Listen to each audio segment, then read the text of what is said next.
بسم اللہ الرحمن الرحیم۔ السلام علیکم ورحمۃ اللہ وبرکاتہ۔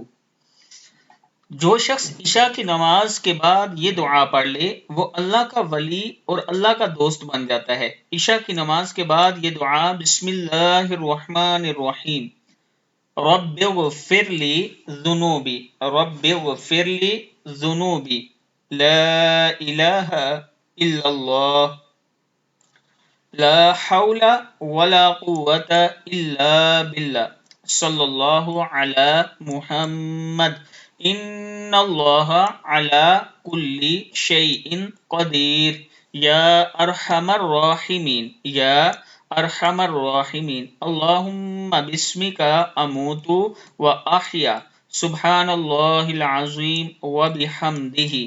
پھر پڑھ لیں رب اغفر لی ذنوبی لا الہ الا اللہ لا حول ولا قوة الا باللہ صلی اللہ علی محمد ان اللہ علی کل شیء قدیر یا ارحم الراحمین اللہم باسمک اموت و احیا سبحان اللہ العظیم و بحمدہ۔ نماز عشاء کے بعد یہ ساری دعائیں ایک ایک مرتبہ ضرور پڑھیں۔